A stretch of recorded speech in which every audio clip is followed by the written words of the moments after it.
салом бинандагони азиз, имрӯз ҷумъа 22 май аст ва дар барнома ахбори озодӣ хабарҳои нав аз Тоҷикистону ҷаҳонро хулоса хоҳем кард, аммо аввал сархати мавзӯъ. буҳрон дар ховари миёна боиси болоравии нархи маводи сӯзишворӣ дар Тоҷикистон шудааст. нарх хесена 6 ҳафту я ҳафтада уже 1,5-2 сомон хеста. иттиҳодияи байналмилалии футбол мунтахаби занонаи Афғонистонро, ки дар даврони ҳукмронии Толибон дар ҳиҷрат мебошад, ба мусобиқа барои дарёфти рохат ба бозиҳои олимпӣ даъват кардааст.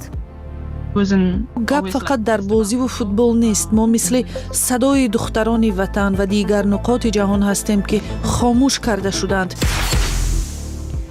ва аз як идора ба идораи дигар мефиристанд. шикояти сокинон аз беэътиноии мансабдорон ба арзу муроҷиатҳояшон. ронандаи касбӣ мебошам, мехоҳам дар ширкати таксӣ ҳамчун ронанда ислоҳшуда кор кунам. гуфтушуниди Амрико ва Эрон бо миёнравии Покистон идома дорад ва тибқи ахборе ки субҳи рӯзи ҷумъа нашр шуд, сарнавишти равои киштиҳо дар гулугои Ҳурмуз ва захираи урани ғани гардонидашудаи Теҳрон мавриди баҳси ҷонибҳо мебошад. Президенти Амрико талаб кардааст Эрон урани ғани гардонидашударо, ки имкон дорад дар тавлиди силоҳи ҳастаӣ истифода шавад, ба Амрико супорад ва равои озод дар Ҳурмуз барқарор гардад. Эрон исрор меварзад, ки барномаи ҳастаи ин кишвар бо ҳадафҳои мулкӣ амалӣ мешавад ва ҷумҳурии исломӣ захираи урани ғани гардонидашударо аз қаламраваш берун нахоҳад кард. ҳамчунон Эрон тасмим дорад равои киштиҳо дар Ҳурмузро таҳти назораташ бигирад. дар ҳоле ки музокироти дуҷониб ба кундӣ пеш мераванд ва эҳтимоли аз саргирии низоъ дар ховари миёна аз байн нарафтааст, агентии байналмилалии энергетикӣ мегӯяд ҷаҳон бо болоравии нигаронкунандаи нархи маводи сӯхт мувоҷеҳ шудааст. Тоҷикистон маводи сӯхтро асосан аз Қазоқистон ва дигар ҷамоҳири собиқ шӯравӣ ворид мекунад, вале хабарнигори Радиои Озодӣ Алишер Зарифӣ иттилоъ медиҳад, ки нархи маводи сӯзишворӣ дар Тоҷикистон ҳам ба қадри қобили мулоҳиза боло рафтааст. идомаи афзоиши нархи сӯзишворӣ дар моҳҳои ахир дар Тоҷикистон ронандагонро бештар нигарон кардааст. мегӯянд аз ин ҳисоб рӯз то рӯз харҷашон бештар ва даромадашон камтар мешавад. 500 сум намерехти ҳафта мегашад, 500 сум намерехти 2 рӯз мегардад. ҳувайдо бензин истифода мебарад ва нархи он дар нуқтаҳои фурӯши сӯзишворӣ душанбе 10 сомонию 50 дирам то 11 сомонӣ ист. 2 моҳ пеш арзиши бензин 9 сомонию 50 дирам буд. ронанда Наҷибулло Азимов инҷо барои хариди гази моеъ омадааст. нарх хесена 6 ҳафту я ҳафтада уже 1,5-2 сомон хеста. нархи гази моеъ моҳи қабл 5 сомонию 40 дирам буд. сӯзишвории дизелӣ яъне солярка феълан 12 сомонию 50 дирам аст, ки дар муқоиса ба моҳи гузашта бештар аз 1 сомонӣ гарон шудааст. ин нархномаи ҳудуди душанбе аст. дар минтақаҳои дурдаст арзиши сӯзишворӣ аз ин ҳам гарон аст.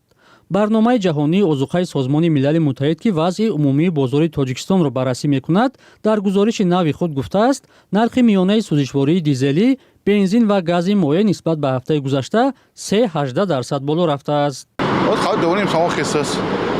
мақомот ва баъзе ронандагон гуфтанд, аз ҳама бештар нархи сӯзишвории дизелӣ рӯ ба афзоиш аст. кормандони баъзе аз нуқтаҳои фурӯши сӯзишворӣ гуфтанд, поин ё боло рафтани нарх аз онҳо бастагӣ надорад, балки нархномаро мақомот барои онҳо муайян мекунад. дар хадамоти зиддинисории Тоҷикистон, ки салоҳияти танзиму таҳлили нархҳоро дорад, мавзӯъро чунин шарҳ доданд. ин пеш аз ҳама рабт дорад ба он ҳодисаҳое ки таи моҳҳои охир дар ховари миёна ба амал омад. ин низоъҳои байни давлатҳо, аз он ҷумла байни давлати Эрон ва иёлоти муттаҳидаи Амрико, албатта бевосита таъсирашро ба бозори маҳсулоти нафтӣ ва гази моеъ расонда метавонад. ба гуфтаи ӯ, Тоҷикистон бештари маҳсулоти нафтии худро аз Қазоқистону Русия мехарад ва дар ин ду кишвар ҳам нархҳо боло рафтаанд. дар ҳамсоя кишварҳо аз ҷумла Қирғизистону Ӯзбекистон ҳам сӯзишворӣ гаронтар шудааст. болоравии нархи сӯзишворӣ дар Тоҷикистон дар ҳоле иттифоқ меафтад, ки ахиран ҳукумат барои ворид кардани маҳсулоти нафтӣ ва газ молиёт ё андози нав ҷорӣ кард. бар асоси қарори ҳукумат минбаъд аз ҳар тонна бензин, сӯзишвории дизелӣ ва газ 30 евро пардохти экологӣ ситонида мешавад. феълан ҳангоми ворид кардан ба Тоҷикистон аз ҳар тонна маҳсулоти нафтӣ 70 евро андози аксиз ситонида мешавад. ба ин тартиб акнун аз ҳар тонна маҳсулоти нафтӣ 100 евро молиёт ё андоз мегиранд. бозори сӯзишвории тоҷикистон пойбанди бозори берунӣ буда ба иттилои расмӣ дар 4 моҳи соли ҷорӣ ба кишвар 483 000 тонна сӯзишворӣ ворид гардидааст. воридоти ин навъи маҳсулот соли 2025 1 212 000 тонна будааст. додгоҳи душанбе се сокини ин шаҳрро бо гуноҳи фурудгароии динӣ ва пайравӣ ба ҷараёни салафия ки дар тоҷикистон мамнӯъ мебошад ба зиндон маҳкум кардааст. муҳаммад кибриё ҳаётов, мусҳаб соатов ва исмоил дамаев сокинони маҳаллаи дарвоз дар ноҳияи исмоили сомонӣ ҳастанд ки бисёре аз мардумаш аз зодагони ҷамоати язгуломи ноҳияи ванҷ мебошанд.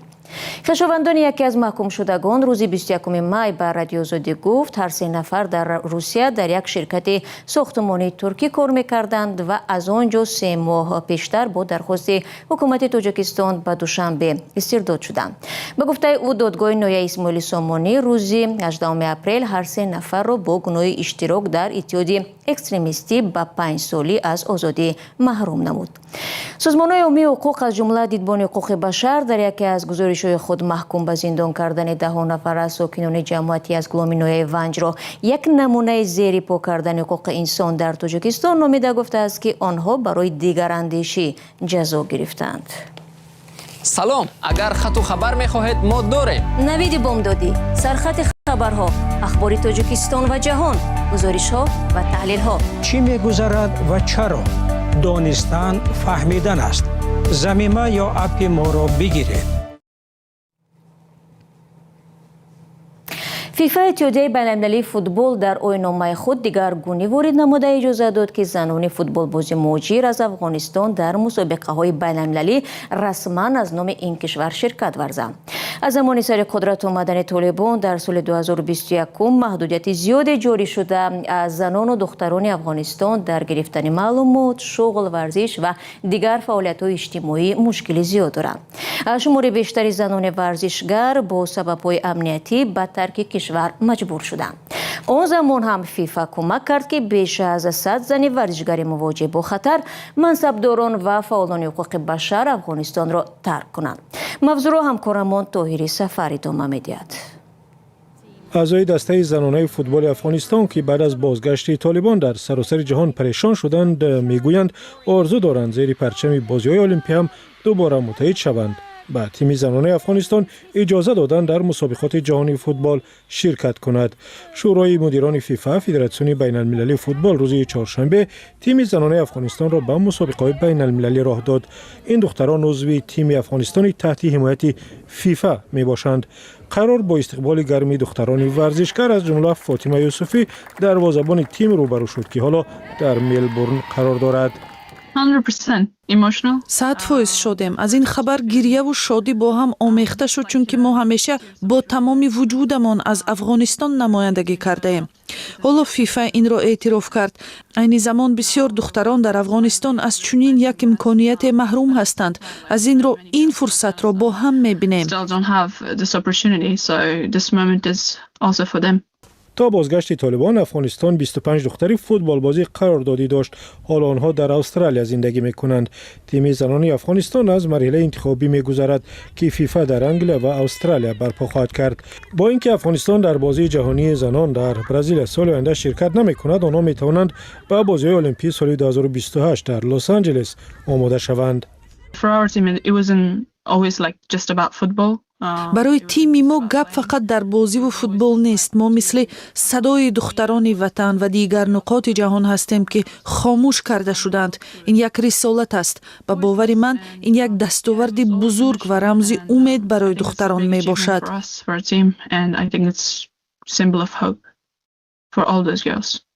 фотима юсуфӣ мегӯяд дидани тими духтарон дар ҷоми ҷаҳонӣ як орзуи деринааш аст ва барои ширкат дар он аз ҳоло бо тамоми нирӯ омодагӣ мебинанд. бармегардем ба Тоҷикистон. ҳарчанд қонунгузории Тоҷикистон мансабдоронро барои расидагӣ ба муроҷиатҳои сокинон муваззаф кардааст, аммо теъдоди зиёди мардуми корафтода мегӯянд барои ҳалли мушкилоташон моҳҳо саргардон мешаванд. ваколадори ҳуқуқи инсон низ гуфт соли гузашта барои беэътиноӣ ба муроҷиати сокинон аз ҷониби доситони даҳҳо парвандаи ҷиноятӣ боз шудааст. اما با این وجود با گفته ساکنان ارزی آنها در بیشتری وقت نادیده گرفته می شود. گزارش نوبتی ما در همین باره نقل می کند. خلاص یک 5-6 مرتبه گنیروی پروکراتوری گنیروی رفتیم. سرگردانی از یک اداره به اداره دیگر. این زن صحنه چنین سرسانی‌هایش را توبی فوتبال نامید که به هر سو میزنند. توبی فوتبال در بین دادستانی، پارلمان و دستگاه رئیس جمهوری. در هیچ کدام از اینها به مشکلش رسیدگی نشده است. میگوید ماه می سال 2022 چند تن از نزدیکان همسر سابق پسرش در زمینه بحث به اجازه وارد خانه شده او و دخترش را زدند و اکنون از در به در پی عدالت میگردد. او نخواست چهرهش نشان داده شود. ما میادچik میزنی اون طرف مویا میزنی این طرف مویا. хорошо رفتیم گفتم دخترم بالو میریم. بعد رفتیم شهری. پروکراتور شهری رفتیم. اونجا با عریضه رفتیم. عریضه ما قبول کردن، دیدن، گفتیم التماس کردم. همونجا من التماس کردم که با همین نوعیه فردوسی با پروکراتور التماس روان نکنید.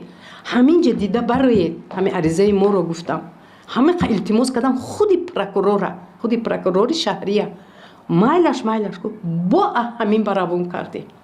همصحبت ما میگوید قضیه 4 سال است ادامه دارد و نتیجه نیست. در دادستانی کل به رادیو آزادی گفتند این نهاد و دیگر زیرساختارهایش بر اساس قانون و رسمیات پیش بینی شده مراجعت ساکنان را قبول و بررسی میکنند. یک همصحبت ما که صلاحیت صحبت در این موضوع را نداشته است تنها افزود که دادستانی عریضه ها را به اداره های دخلدار میفرستد. مصاحب دیگر ما محبوسی سابق است که میخواهد داغ سودیش را بردارند. میگوید به ناظر منطقه‌شان مراجعت کرده است تا او را همچون نفر اصلاح شده به قید گیرد که چنین رسمیات هنگام برداشتن داغ سودیش لازم میشده است ولی این خواهشش نادیده گرفته شده است. تا هنوز نمیدونم من با کجا مراجعت کنم که مرا همچون شهروند به قید گیرن و به من کمک رسونن تا اینکه 3 فرزند نابالغ دارم. داغ سودی هم را گیرم که من راننده کسبی می باشم. میخوام در شرکت تاکسی همچون راننده اصلاح شده کار کنم. ناظری که او در نظر دارد به زنگ‌های تلفنی ما پاسخ نداد. وکالتدار حقوق انسان در تاجیکستان یا اداره امبودسمن در یک گزارش راجع به وضع مراجعت ساکنان در اداره‌های دولتی گفته است سنجش آنها نشان داده است در برابر پیشروی‌ها هنوز هم در این سمت مشکلی‌ها جای دارند. همچنین تاکید نموده است که قبول شهروندان از جانب راهبران حکومت‌های محلی در شکل دسته‌جمعانه یا در حضور افراد زیاد صورت می‌گیرد که این باعث رعایت نشدن محرمیت موضوع مراجعت می‌گردد. به نظر حقوقشناس بختیار نصراللهیف مشکل در حل مراجعت کارافتادگان از سطح دانش و فهمش حقوقی ساکنان هم بستگی دارد که گاهی بجای عرض میکنند که بیرون از صلاحیتشان است یا در ترتیب دادن عریضه خطا میکنند. با گفته او کمبودهای نیز هست که به منصبداران بستگی دارند. هم مسئله مهلت کمبودی از طرف همون شخصای منصبدار و خدمتچیای دولتی بیشتر و میخورد. هر خیلی سببای ابجکتیو سوبژکتیوی که همین مؤسسه مراجعه شهروندان و کمبودی و بسیار مهم وقتی که عریضه می‌نویسیم خیلی جواب خودمون ببینیم بهتر می‌بینیم. همین خیلی برای کمبودی است می‌کنیم. قانونگذاری تاجیکستان منصبداران را وظیفه‌دار کرده است که به عرض و مراجعت ساکنان رسیدگی کنند و در صورت بی‌اعتنایی یا سر وقت بررسی نکردن مراجعت‌ها جزا پیش بینی شده است. بر اساس گزارش وکالتدار عاید به حقوق انسان سال گذشته از جانب دادستانی 55 پرونده جنایی مربوط به مراجعت شهروندان باز شده است ولی معلوم نیست نسبت کدام منصبدار و از کدام نهاد از کدام جزا کار گرفته شده است. و مفتشان در نویه نورآباد به تحقیق قضیه لطوکوب یک آموزگار آغاز کردند که ویدیوی مراجعتی او در رادیو آزادی خشم کاربران شبکه‌های اجتماعی را برانگیخت. یک منبع در شعبه کارهای داخلی این ناحیه امروز به رادیو آزادی گفت فردی گمانبر به لطوکوب را به اداره ملیسا آوردند و بازپرسی ادامه دارد. به قول او آموزگار را دیگر باره برای معاینه طبی دادگاهی بردند و بعد گرفتن نتیجه تشخیص نسبت به فردی گمانبر چاره اندیشیده می شود. دوستان مهربان 15 دقیقه برای برنامه اخبار آزادی داده شده در همین جا به پایان میرسد ولی اگر خواهید که از خبرهای روز به خبر نمانید سامانه azadi.org و صفحه های رادیو آزادی در تیک تاک و تلگرام، فیسبوک و اینستاگرام و یوتیوب و ایکس را پیگیری کنید. همچنین ما منتظر خبر و نوارا از شما نیز هستیم. بینندگان عزیز با ما تماس بگیرید. برای شما استراحت خوب می‌خواهیم و خدا نگهدار و خدا نگهبانتان باشد.